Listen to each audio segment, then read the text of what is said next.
Okay, we'll get started. Hi, everybody. Good afternoon. My name is Lalita. I am with Techstars, and today we have Nicole Glaros with us to join us for an intimate fireside chat on fundraising and pitching. I'm going to give a little bit of context about Nicole, but then I will hand the mic over to her to actually share a little bit more background that I will not do justice. Nicole was one of the first managing directors of Techstars. She has run multiple accelerator programs across many a city and country. She has supported the growth of Techstars' entire accelerator arm. She is a multiple-time founder and investor, and she has seen, heard, and been told at thousands of pitches. So she is an expert at pitches. Yes? Anything else that you'd like to add? Thank you for that lovely introduction. Yes, my name is Nicole Glaros. I am the previous Chief Investment Strategy Officer at Techstars.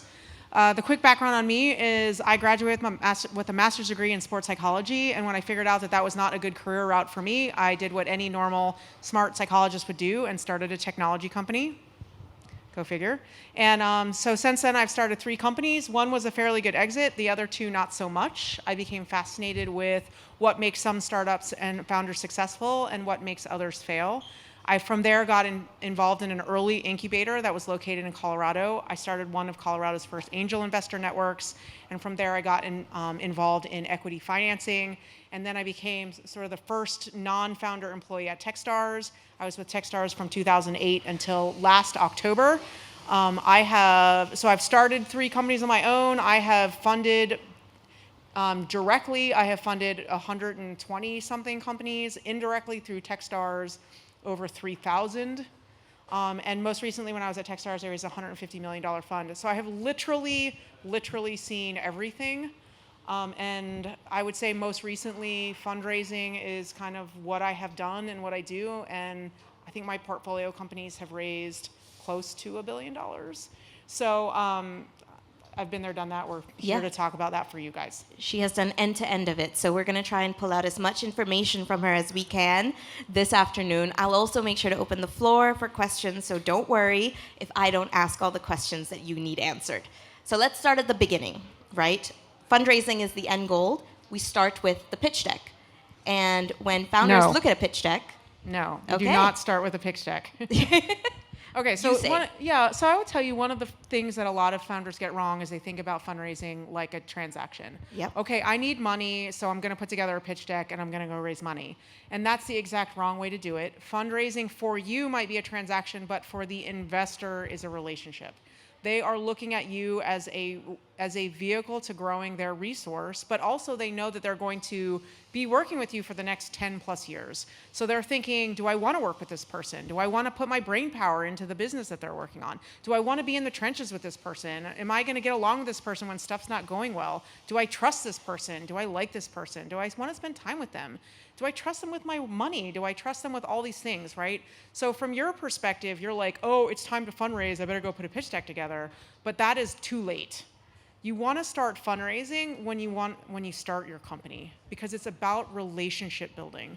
So starting to build relationships now before you start fundraising is a great way to get a massive head start on the process. Okay, and as an investor, as a startup starts to build out their list of people that they want to start building relationships with, how would you like to be approached with that? If they don't have anything ready yet, they're building that relationship with you. What is valuable? How would you like them to say hello? Yeah, so I'm going to speak out of both sides of my mouth for that answer.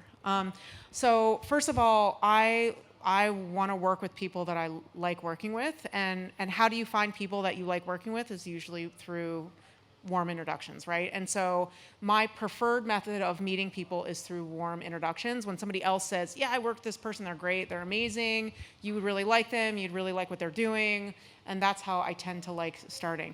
Unfortunately, what that does is close off a lot of investments for people that don't have that network. And as an investor, you know, I'd like to say the more enlightened ones of us understand that. So there are ways of getting in touch with people like me, although it's harder. Right, so usually cold emails are probably the least effective way. So actually, let me stop for a second. An investor's job is to find the outliers.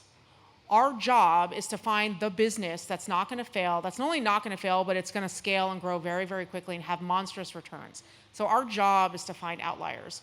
So when you, the entrepreneur, go through the standard filter, when you do the thing that every other entrepreneur does to meet me, I, by definition, don't think you're going to be an outlier. So if you send me a cold email and it's the 70th cold email I have gotten that day, I'm probably not going to read it. Or if I do read it on a really nice day, I read it, I'm going to like maybe say something, I'll reply and I'll say no thanks, even if the business might be radically interesting. And it's simply because you did the same thing that everybody else did. How in the world can you build an outlying company if you're not thinking like an outlier by reaching out to me? So get creative, get inventive. I had a company once, I know he will never see this, but Pascal Wagner, if you see this, you'll know I'm talking about you. He actually took out a Facebook page. He took out a Facebook ad on my Facebook page. He literally created an ad addressed to me. He said, "Hey, Nicole, bet you couldn't figure out how I did this." I had turned down probably 5 or 6 meetings with this kid before that. I took the meeting after that. Because if he can be that creative about reaching me, wow, imagine how creative he can be on other things, right? So my point is, you start early and get creative about how you begin to build relationships with people. Maybe you take out a Facebook ad, I don't know, but learn about me, right? Learn what I like to do. Like, hey, you see that I like volleyball, and I don't know, send me 4 free tickets because you know I have kids to a local volleyball game, and just say, hey, thought you would think this is funny or fun, I got 4 extra tickets, whatever. Don't be creepy about it, by the way. So send them to my email. Don't send them to my house because that's a little stalkerish. So anyway, my point is like just be creative and be inventive about how you build relationships, because that's what it is, right? It's relationship building. Yeah, and that's a fair point. How would you advise your portfolio companies, right? Like, if not portfolio companies, new founders that you're meeting, you're saying be creative. You're saying be like, sorry, the word's not coming to me. Be creative. They are so in depth, right? Like they're building, they're trying to get money. What's your best advice for them to step out of it? Like, how would they push themselves out? How would they start meeting people and making sure that those connections are authentic? It's a good question, and the thing that comes to mind for me is it's not just about building a relationship with me. It's about understanding what you most need for your business and looking for the people. Like, I think founders, because they think about it as a transaction, they're like, this person has a checkbook, therefore I need to go after them. And unfortunately, money is cheap. I know that's not fair when you don't have any, but for you, the money is not going to be the thing that makes your business successful. It's going to be the resources and the support and the guidance around you that help you break through your own ceilings of growth. And that means people that know a lot about your space, people that you trust, that can help say things to you, give you feedback on your leadership abilities, give you guidance and direction and criticism on what you're doing that you will trust and listen to help you break through your own ceilings.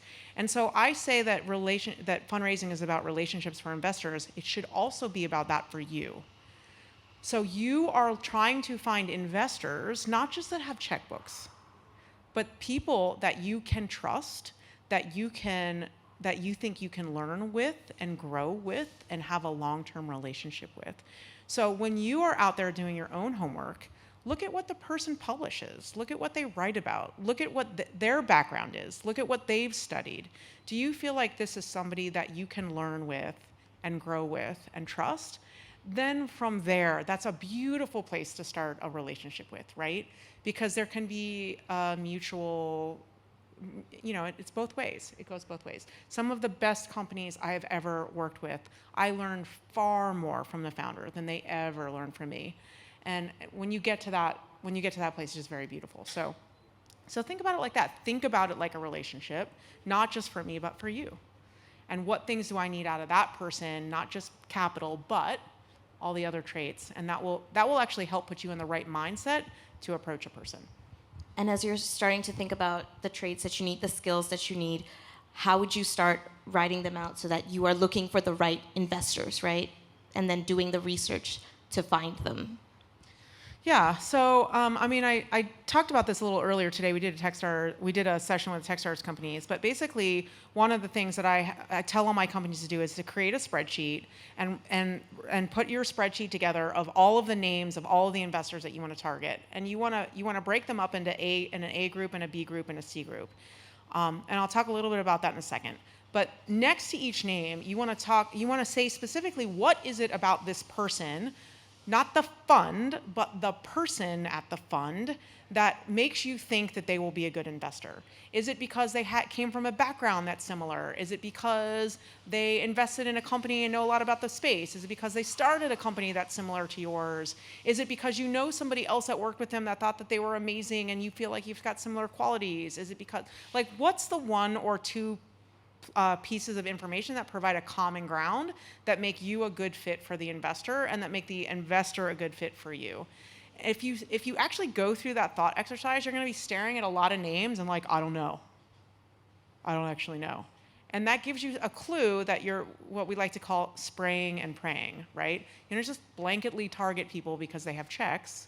You're like, okay, if I don't know, I haven't done my homework on the person.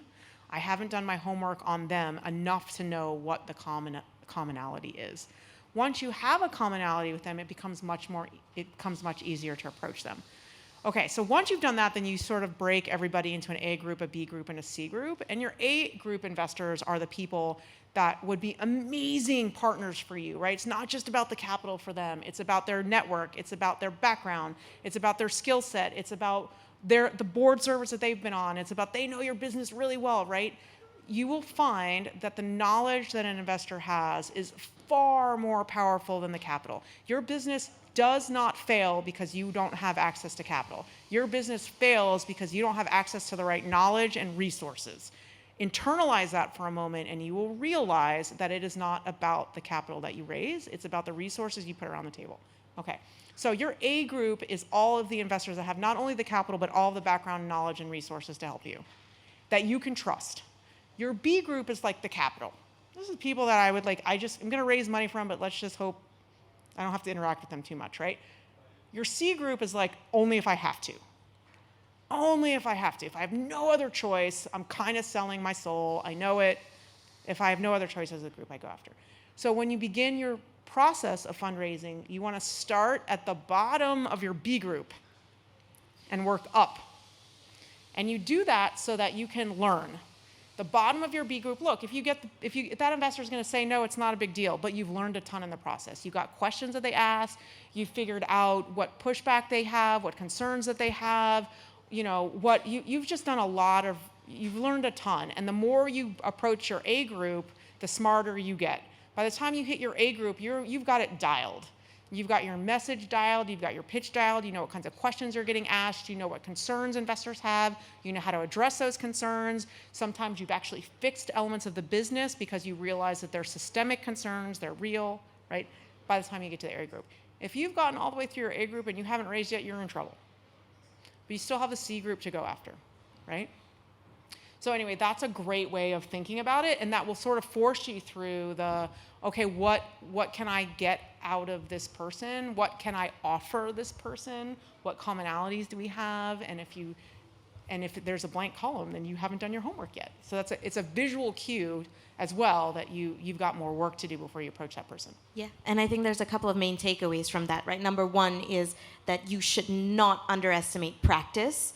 Practice is such an important skill to have. The more you do it, the more fluent you're going to be with it, the more authentic you're going to be able to deliver your pitch, whether it's a deck or you.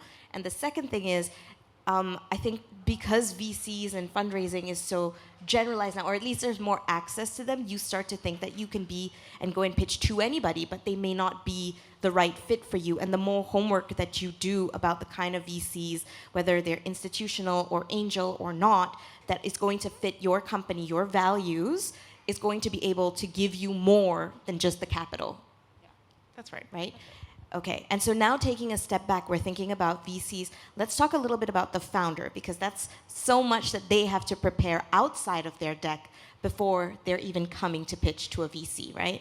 We spoke about it earlier, how you do well, little psychological tests during a pitch when you listen to them, because you're trying to test out who they are. At the end of the day, you're investing more in them than you are in the business that they're pitching to. Yeah, that's right. So depending on what stage your company is in, if it's in a very early stage, like the investors are investing in you, they're not investing in the product or the company. And there's like, that's actually a really meaty statement, because you're going to come to me and you're going to pitch to me your company and your product. But I don't really care about your company and your product. I care about you. And I want to know, is this person the person that's going to be able to be creative enough to face the challenges that are in front of them? Is this person able to build a team around them? Is this person able to navigate all of the obstacles that are in front of them? And are we going to be able to do that together as partners? Because that's essentially what we're becoming. When I invest in your company, we become partners in your business, right? And so that's the stuff that I'm evaluating. Now, okay, if it's a later stage business, that's not always true, because there's a lot of infrastructure in place already. The market is proven, there's revenues there, the company in theory can stand on its feet.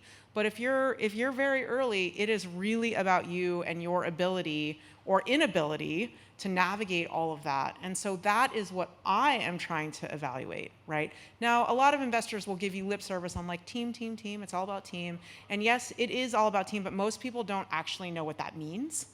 And there are a small handful of us that do. But what I would tell you is that you should care a lot about this, like a lot. Not my assessment of you. You should not care that much about my assessment of you.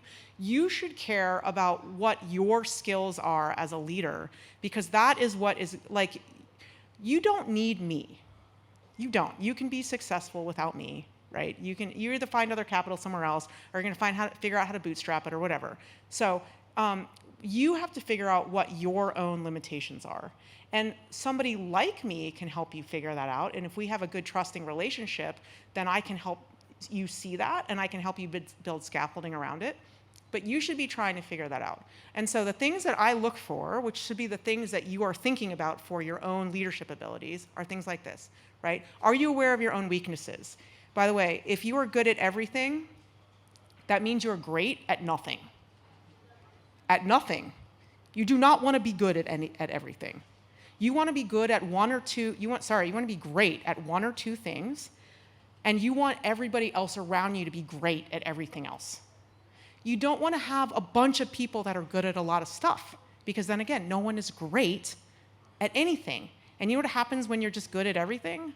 You hit mediocrity, and you're not an outlier, and your business maybe it will be successful, maybe you'll make a nice little business, and there's nothing wrong with that. Nothing wrong with that. But as a venture scale investor, we're looking for venture scale returns that doesn't match, right? So I'm looking for founders that can be great at something, that are aware of what they are bad at, that know how to identify that talent in others, that are able to recruit that talent around them, that are able to give those people the running space to be successful at those things. So that means not be controlling, that know how to lead from behind and let great people do what they know how to do, right? And so that means recognizing your own weaknesses. It means recognizing the weaknesses and strengths in others. Also, I look for communication between the founders, right? 65% of all startups fail, not because of lack of funding, not because of market dynamics, but because of founder issues. They get mad at each other, one leaves, the whole business fails, okay? Or somebody takes somebody to court, or like, we've all heard thousands and thousands of stories around 65% of companies. So if you know that 65% of companies fail because of founder issues, how much money are you putting into marketing? How much money are you putting into your relationship with your co-founder? Are your resources aligned accordingly to the risks associated with the business? Probably not.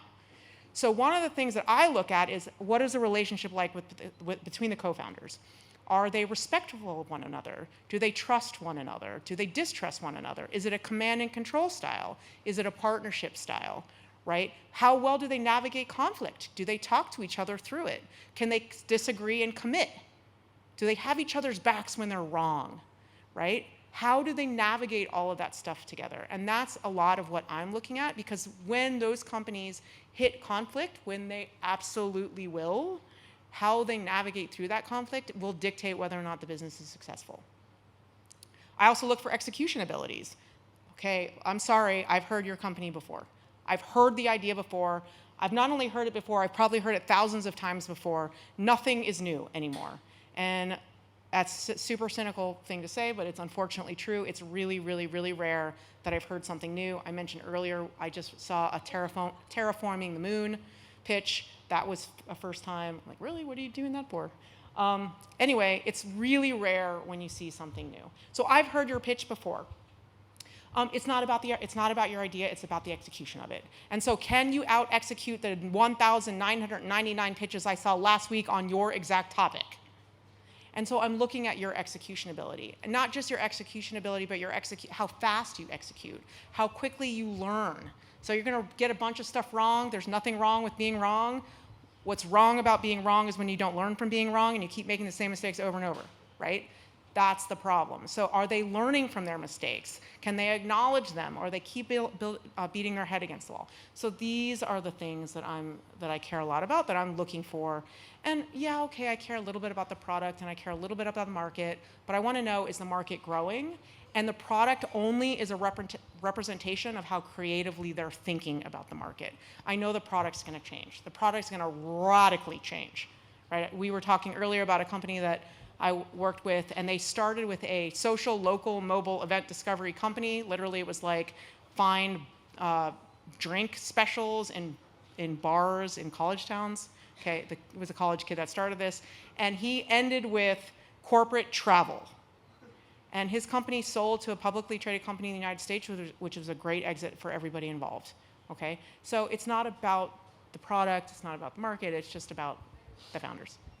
And all of this is just to say that is so much that you have to prepare internally as you're a startup before you even start to think about your deck or the bones of your deck or what you put in that and how you even start to build your script to pitch, right? Yeah. So we've got a little bit of time left, but not a little bit. We've got like 20 minutes before we open the floor.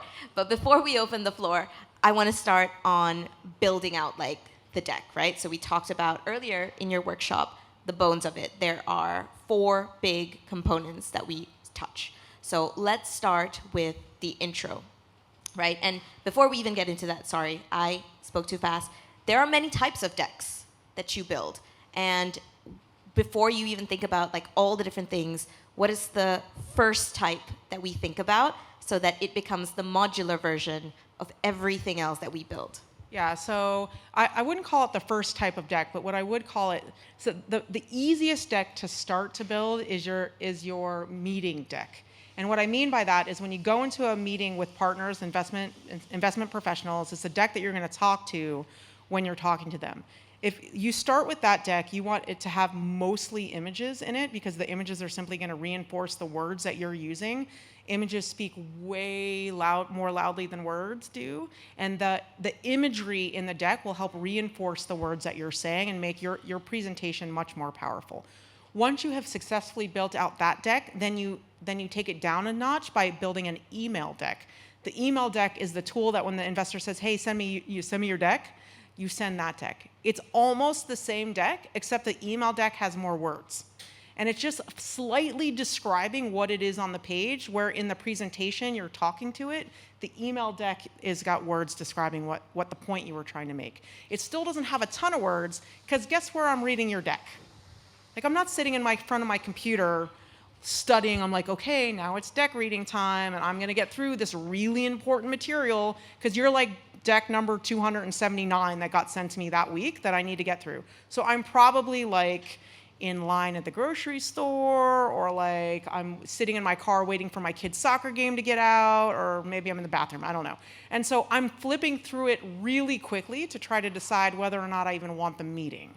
That's what I'm using your deck for, right? So you want enough information that I'm like, ooh, I want to learn more. But you don't want to put so much information that I don't get all through it, and I'm certainly not reading it. So if you put this little tiny font and like 17 bullet points, like I'm not reading it, I'm just flipping. The exception to that is when it gets in the inbox of an associate. And the associate at the venture firm's job is to screen everything for me. So only the most interesting stuff gets to me, right? but those associates do tend to read.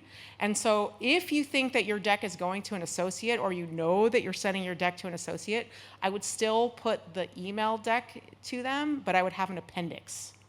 And an appendix has got a little bit more meat on it so that the associate can then look smart as they walk into the partner's office and go, yeah, I found this thing that's really interesting, right? And by the way, if you do that, it saves you meetings. The associate doesn't call you and say, hey, I need to have like 15 meetings with you before I can put you in front of the partner. So anyway, those are all tricks. But if you start with the meeting deck and then you work to the email deck, it works much easier. If you start with an email deck and then try to create a meeting deck, it's way harder. Yeah. And that is also to say that there are so many different types of pitches that you have to perfect, right? As short as an elevator pitch, the name suggests, like how are you getting that captivating interest so that when you exit, they're like, please call me, versus when you have 20 minutes to talk to somebody, or you have 60 minutes to talk to somebody, or you're sitting next to them on a plane and they're stuck next to you for 8 hours, right? And perfecting how those things go, making sure that you have all of the bones and the structures in there, you know what to take out, when to take out, is all, it comes down to practice, but it also comes down to the jigsaw that you're going to build. Yeah, right? I mean, they're all tools, right? So it's very normal for you to have like 7 or 8 versions of your deck, depending on how long the time you have, or depending on the audience that you're speaking to. You don't want to use your investor deck with like the general public. You don't want to use the general public deck with your investors. The pitch deck for your customers is very different. So you're going to have different messages for different audiences, and knowing the audience and the application of the tool is really important. Yeah. And when you can get through that is good. You should nail your elevator pitch, because you just, like, you're going to a conference and you bump up against somebody and they're like, hey, what do? You need to be able to nail that, and nail it in a way that the person doesn't go, oh, that's nice, cool, nice job, right? You want them to go, really? How does that work? Tell me more. And even if they're not an awesome target for you, they might know somebody that is. And so the more you can capture their imagination, the better. So really nail your elevator pitch. Your elevator pitch is less than 60 seconds. 2 minutes does not count. There is no 2-minute elevators. Well, maybe in Dubai there are. What's that elevator? How long does it take to get to the top? Does anybody know how long it takes from the bottom to the top of the Burj Khalifa? No, doesn't matter. It's less than a minute. Okay. 30 seconds is even better. So we start with the intro. All right. Okay. So typical pitch deck is going to have 4 sections. The intro, so section 1 is the intro. Section 2 is the demo. Section 3 is all the business stuff. And section 4 is the landing. So the intro section, the whole goal of the intro section is to just get me into a lean forward motion. I want to be, you don't want me to start doing this. When you're talking to me, you're like telling me what's going on, and I've got my phone on the table, and then I'm like, my phone just buzzed. What's going on? Right? You've lost me already. The intro section is to get me to go like this. I'm interested, right? Tell me more. You've got my attention. You've got less than 60 seconds to do that in. It's super hard. So when I talk to founders, I say, when you're preparing your deck, you're probably going to spend like 80% of your time getting that part right. If you get that part right, almost everything else becomes really easy, because I'm already like really excited, and everything that you say, I'm like, tell me more, tell me more. So spend most of your time getting that part right. The second section is the demo section, and this is where I find a lot of founders get it wrong. So a lot of times they will either have no slides on the demo of the product, or they will have maybe one slide that's a screenshot of the computer with the phone next to it showing me you've got multiple versions or whatever. But that does not tell me anything about your product. So remember, I have heard your business thousands and thousands of times before. So I have a mental image of what your company, what your product does. The only way you're going to break me out of that is by showing me with video or imagery what your product does that is different than everything else out there. So we saw earlier today a guy, and he demonstrated, is he here today, the shopping cart? Is he? Rabbit Mart? Is he here? Yeah. Oh, yeah. So they demoed their shopping cart app, and I was like, whoa, like, how's that different than the 2,000 other shopping cart apps that I've seen? But it turns out they've got a really cool feature in it, which is an AI. Like, you can say, I want to make spaghetti bolognese. I want to make spaghetti bolognese. And the AI will come back and say, here's how you make it, and here's all the ingredients. We're going to add all this to your shopping cart. Done. oh, that's cool. I've never seen that before. So you should show me that. Lead with that. Lead what makes it different and unique relative to all the other products. Because as soon as he goes, we're a shopping cart company, I'm like, meh. Okay, like seeing that, why is that interesting? Oh no, they've got this amazing AI that does it, that's cool. Show me more. So figure out what it is about your product that makes your product different and unique and demo that, right? And that is where you start to capture. So you've captured me in that intro, and now I'm leaning in even more because you're showing me what's different about everything else that I've already seen.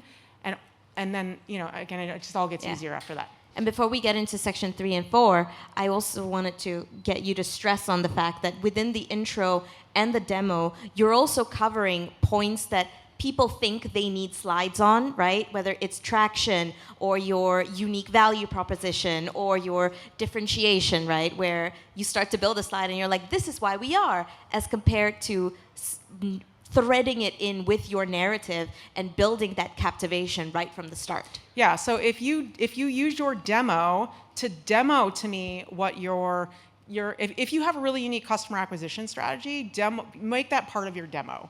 And then later in the business section, you can talk about it again. But as much as you can weave the elements of your business into the demo, the better. So it's a little tricky to do. It takes a little navigating, but when you get it right, you can get it really right, and it's very awesome. I can tell you a quick story about this, which is, does everybody know who DigitalOcean is? They're like a cloud hosting company. Okay, so I was the first check in DigitalOcean back in 2011 or 12, I can't remember what year, and they were like, we're cloud hosting. And I'm like, yeah, so Amazon won that one. Yeah, but we love our customers. I'm like, what? I don't even know.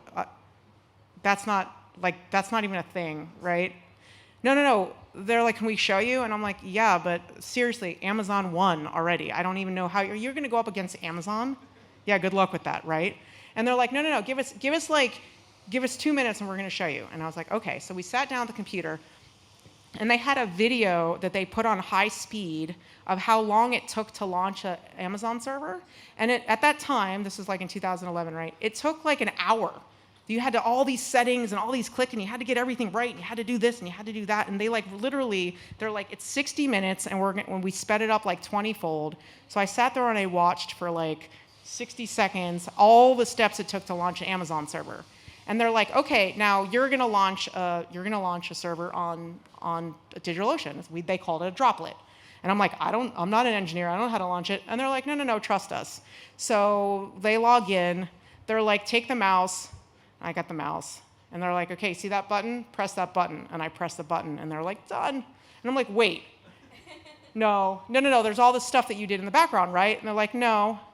And I said, okay, so it can't be that simple. And they're like, no, we made it that simple. All right, I'm in. And so had they just used words to describe we're a cloud hosting company, it was not interesting. And it wasn't until, even if they had said, we're really simple cloud hosting, we can launch a cloud server in less than 5 seconds, I would have been like, bullshit, right? It wasn't until I saw it that I recognized the power of it, because I felt it. And so that's what you're trying to do with your demo, is you're trying to set yourself above, head and shoulders above everybody else by demoing what makes you special. Your login page does not make you special. Your checkout page does not make you special unless that's what you do. It's something inside of that makes you really different and unique. If you don't have the different and unique, you have to have one thing, and it's called traction. And you can demo that, right? And so if you have no traction and you have nothing special, you have a problem. So at least you have a problem with investors. So you can still grow your business and all that stuff, but it's going to be harder to get investment capital. Yeah, okay. Okay. I got really caught up in the story. Sorry.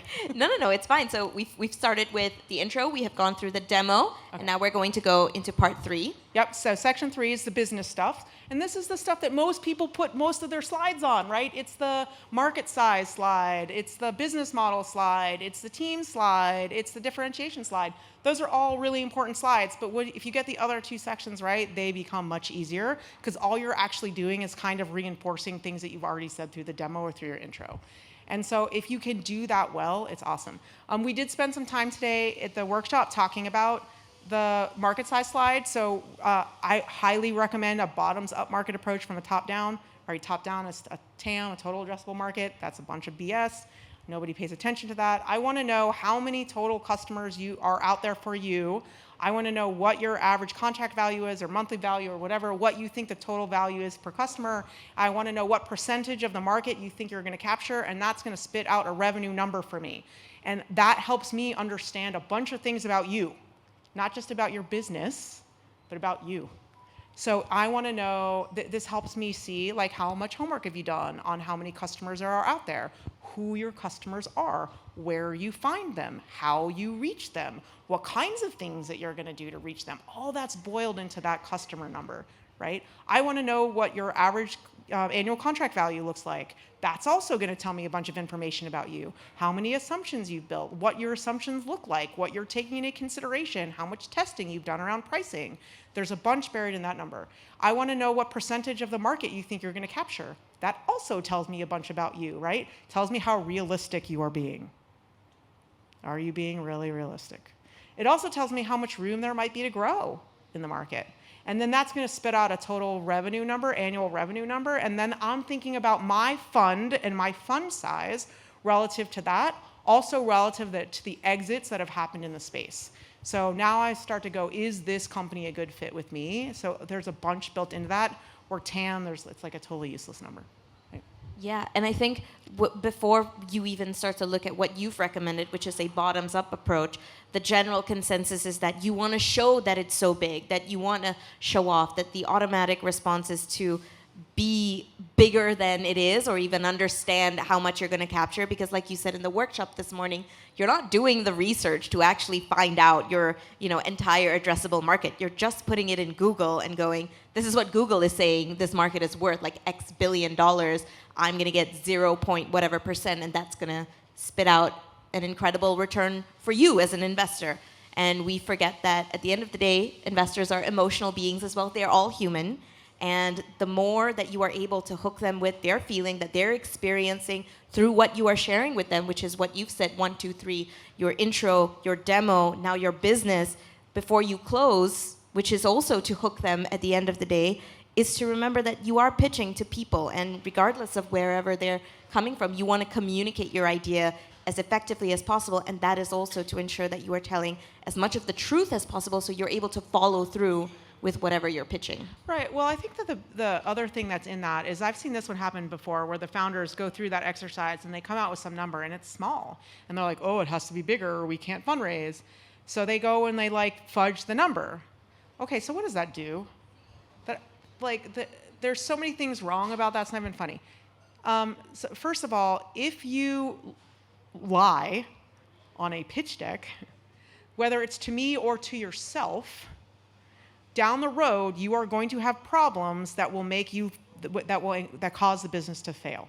Okay? So if you blow numbers out of proportion that make it so it's not relevant for me. So I'm looking at these numbers.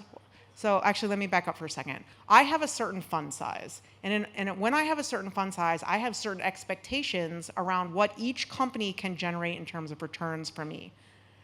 If you fake your numbers so that they match what I need, when I realize that I can't get out of your company what I need, what do you think I start doing? I start trying to figure out how to get you out of the CEO seat or how to sell the business off as quickly as possible. And if I'm a major owner in your company, like you don't have a company anymore, right? You have put yourself at sideways with me because 8 years ago, maybe not 8, 3 years ago, you fudged some numbers just so you could raise a round. Don't do that. You go through these exercises way before you fundraise. That helps you identify the type of investor you go after, right? And if the numbers are small, there's nothing wrong with that. There is nothing wrong with small numbers. It just dictates the type of investor that you approach. So maybe you go after angels, or maybe you go after smaller funds, or maybe you go, you know what? I don't actually think I can generate a sufficient return for investors. I'm going to figure out how to debt finance this, or I'm going to figure out how to bootstrap this. So you want to go through that information early on. That helps you develop the strategies for how to finance the business later, rather than only for the pitch deck. Right? Yeah, absolutely. And fundraising through VCs is not your only option, right? There are a ton, and I think within the space we talk a lot about fundraising and about venture capital, and we forget that there are loads of different ways that you do it. And previously, before the tech ecosystem came up and venture capital became a whole thing, that friends and family, your banks, your grants, all of those kinds of supports were available, and you have to find out what's right for you. Right. So now we think about closing. How do we close, and what are the do's and don'ts of ending strong? There are only two main components in a close. Well, actually, two and a half. So the half is just making sure that you finish strong. Like, finish confidently, finish like you know what you're doing, right? Just have a really strong landing. That's the half. The other two parts are, the first one is you always want to make sure that you're hitting me over the head with your key points. So I always tell founders, I'm like, write one or two, what are the one or two things you want me to remember? Put it on a sticky note and stick it on the side of your computer, and then make sure you're repeating those two points 2 or 3 times in the deck. I'm only going to remember one or two things that you told me. Like, for instance, I remember the AI shopping cart guys. I'm going to remember them forever as the AI shopping cart guys. I don't remember anything else they said. I remember that. I'm going to remember that forever. I'm picking on them now. You did it, guys. He's over there giving me the thumbs up. He's like, you remember me. But like, what's the one or two things you want me to remember? And there's a bunch of places you can say it. You can say it in the intro and the demo and the closing. You can say it in the intro and the business stuff in the closing. You can say it in the demo and the business stuff in the closing. You can say it 3 times, and if you do that, I will remember it, okay? And I'm only gonna remember one or two things, so pick them carefully and engineer them into the deck. So that's one part of your closing. The second part of your closing is always, always, always, always, always make a call to action. I don't care what situation you are in, you can always ask for something, right? Whether it's we're raising a round, we're looking for $5 million, are you interested? By the way, we're raising a round, we're looking for $5 million is not an ask. Are you interested is the ask. You always ask a question, because when you ask a question, then you engage their brains to respond. When you hear a question, it is an automatic response to come up with an answer. So don't make a statement and think that you've asked, right? Anyone, who's married? Anyone married? Right. So they're like, marriage? No. It's like, would you like to get married? There's a question. You always ask the question. So, are you interested enough to write a check? Are you interested enough to take the next step? What would the next step be? These are all questions, not we're raising $5 million. Right? Okay. Let's just say it's not a fundraising situation. How about we are looking for a CTO? If you know anybody that you think would be interested in our type of business that's got CTO skills, we'd love an introduction. Or we are looking for beta testers. If you're interested in what we're doing, please come find me afterwards. I'd love to get you on board as a beta tester. Every single opportunity you're ever talking to anyone ever, you should always be making a call to action. You got that job when you became a founder. So those are the 2.5 parts of the closing. And are there any final thoughts before I open it up to the floor? We'll definitely summarize after questions that you want to end with. I know there are a lot, but maybe we pick 3 and then say the one that you absolutely hate when founders do. Oh my gosh, I feel like you put me on the spot. Okay, what I hate first, because that was the last thing you asked, was we talked about this earlier, but like bullet points and complex charts and graphs.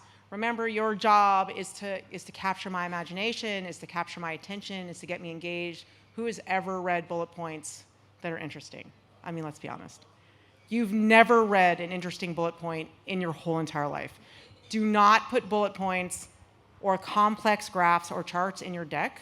They literally drain all of the energy out of everybody in the room and put everyone to sleep. Do not do that. I would say a big thing to take away is that we talked a little bit about this earlier too. The words that you say are the content that is coming out of your mouth is actually the smallest part of the message that they take away. It is everything in between. It is in your nonverbal communication. It is in your tone. It is in your enthusiasm. It is in the images that you show me, the design that you make, the creativity that you're putting into it. It is all of the non-content things. And so they always say the devil is in the details, right? This is why you can't just like put a deck together and have an investor meeting. Spend time crafting your message. Spend time, when you feel like you've got the message nailed, spend time getting the deck right. When you feel like you've got that nailed, spend time practicing it in front of an audience that can give you feedback.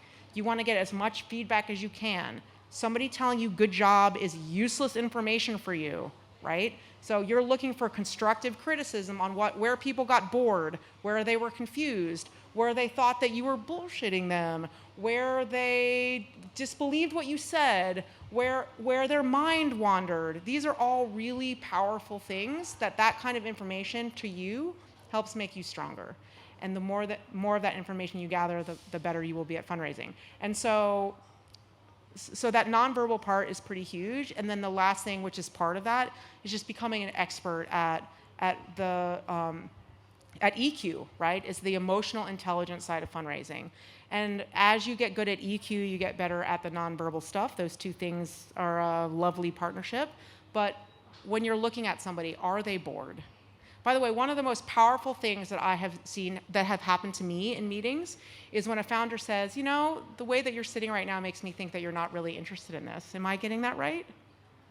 And I'm like, oh, whoa. Actually, I was a little distracted. I was thinking about something else. I'm sorry. Can you repeat the last thing I said? Can you please repeat the last thing you said? Wow, is that an awesome statement, right? Or, hey, it looks like you disbelieve me. Can I show you? Right? It's okay to reflect back to somebody what you see going on, and the more that you do that in a kind and non-confrontational way, the better you get at fundraising, because you're building that relationship, you're building that partnership with this person that you're basically becoming partners with for the next decade, right?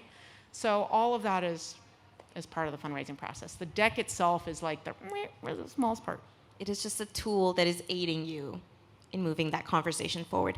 May I add two things that I took away from your workshop this morning? Please. One of them, Nicole stressed, is as much as your pitch and yourself is part of your whole, presentation, nailing, your top 5 most frequently asked questions so that you have strong responses to them is also part of your pitch. So making sure you're practicing them and you know how to answer them strongly, or you know where to direct them. And if you don't know them, saying, I don't know, and I will get back to you, and I will follow through, is so important, because it sets you apart from the 98% of other founders that do not follow up. That's right. Yeah. That's right. And the second thing. That's okay. I got so excited. I'll come back to it. But I'll open the floor for questions. Do we have any? Yes. There's a. I just love your energy and the commitment and the pitching journey and stuff. One question just to highlight through pre-seed to exit, how to get less diluted through the process? Yeah. Okay, so the question was, how do you get less diluted through the process of investing from pre-seed? So are you asking from a founder perspective or from an investor perspective? Founders. Okay, so first of all, dilution is not bad. It is not bad. Dilution can be a very powerful tool as long as you are diluting to the right partners, okay? So don't think about, actually, let me back up for a second. There is a wonderful study that came out of Harvard by a professor named Noam Wasserman, and he did this whole thing about why startups fail. And one of I think there are 5, and one of the reasons was because the founder wanted to be king rather than rich.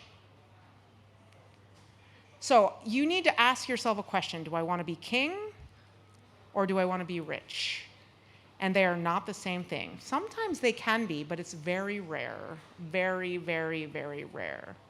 So as long as you are diluting by partners that are not, it's not their capital that's going to make their business successful. We talked about that already. It's their knowledge.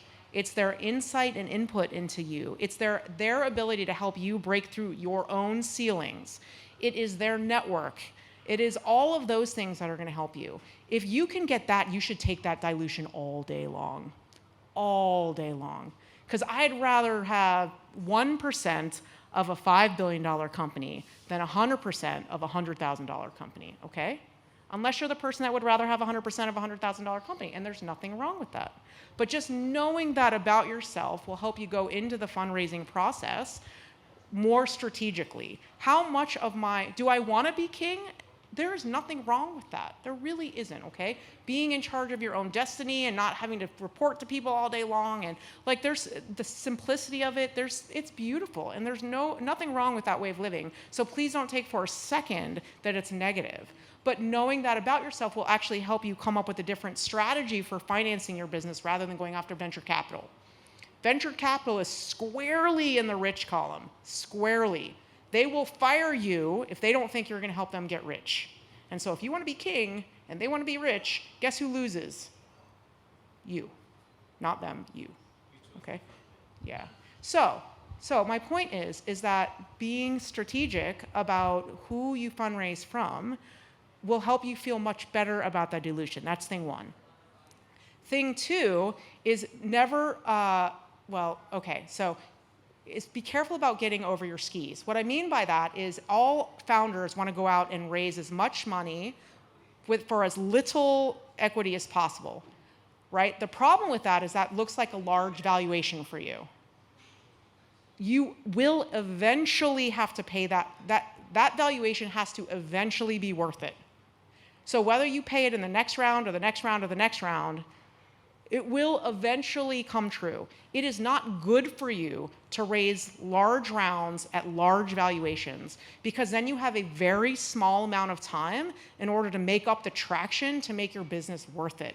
But yet all founders are suckered in by that.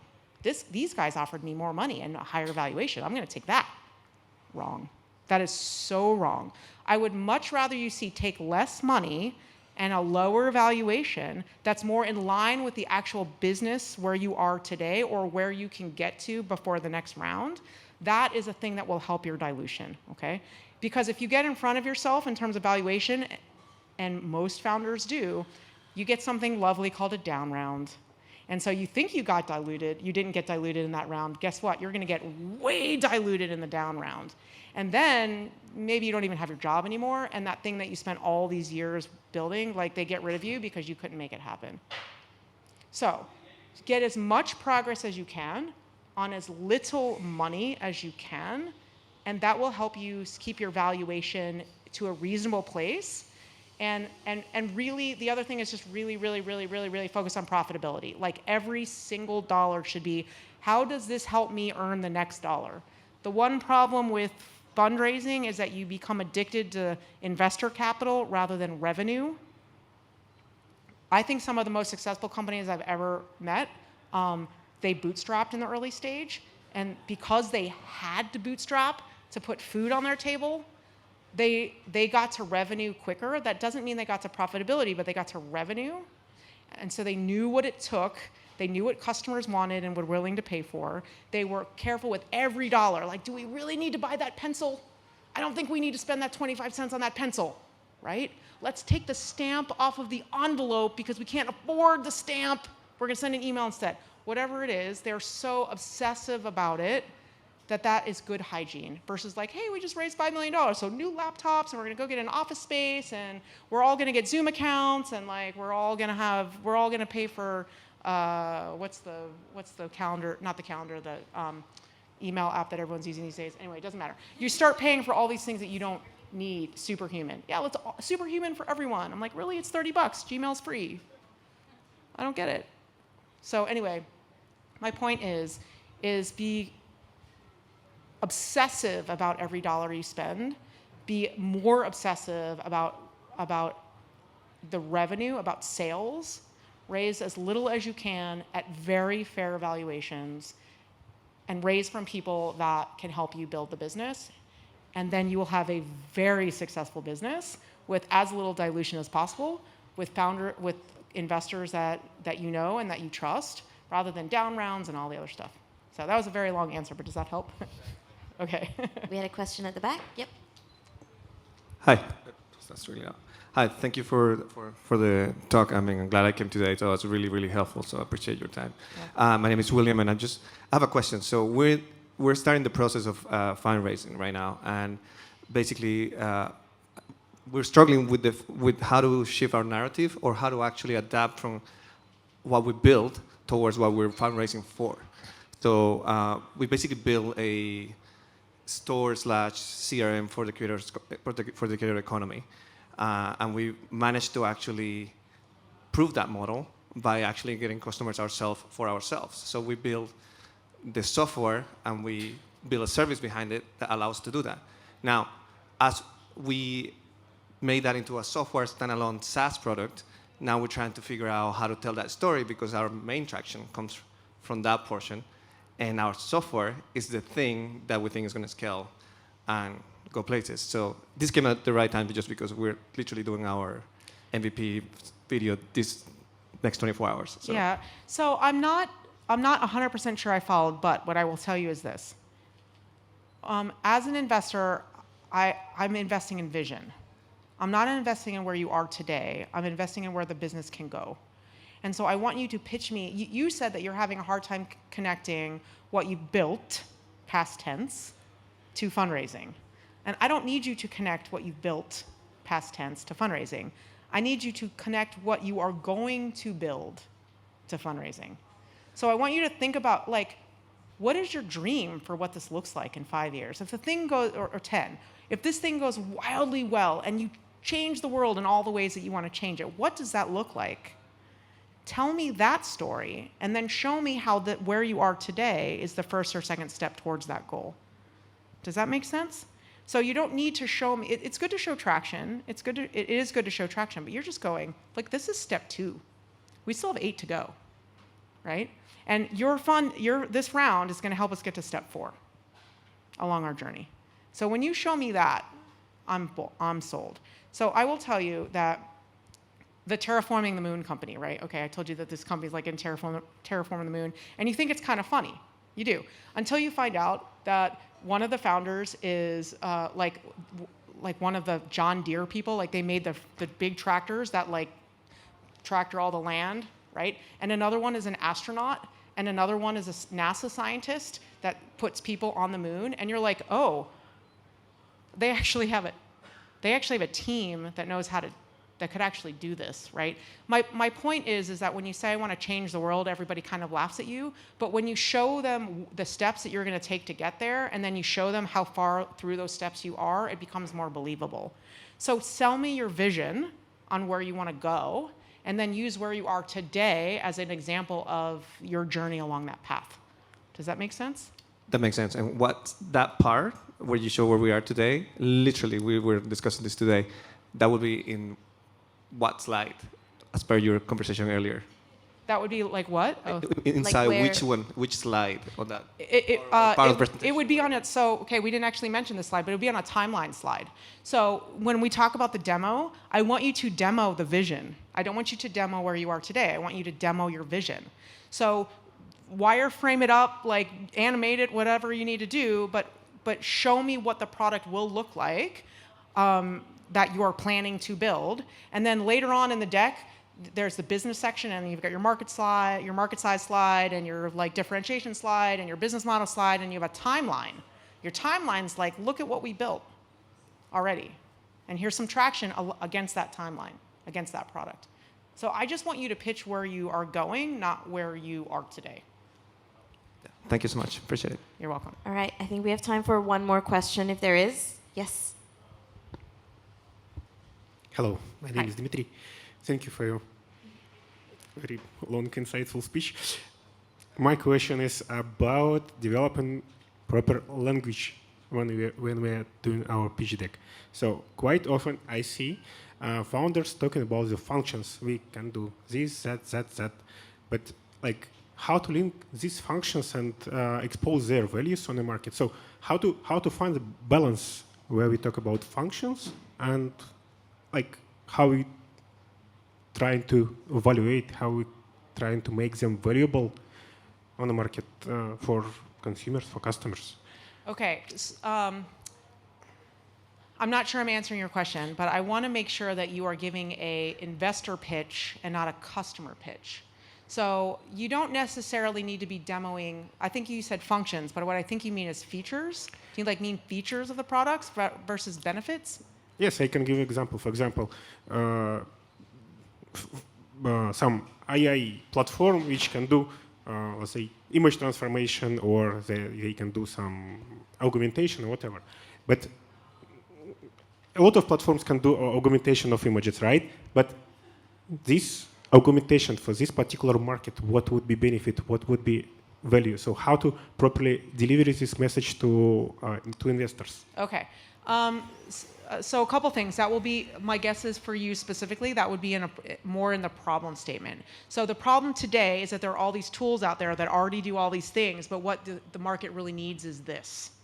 And this is what we have built. So let me show you that. Does that make sense? You're not demoing the features that already exist all the time or in all the other things. You're showing what the market, the problem is that all of this stuff already exists, but not in the way the customer needs. The customer really needs these things. And so let me show you how we built that. And this should go to a second part of, first part of our first step pitch. To which part of pitch? Yeah, it'll be in the demo. Well, it'll be a blend of the introduction and the demo. The introduction is who you are, and like you're getting me to lean forward, and here's the problem.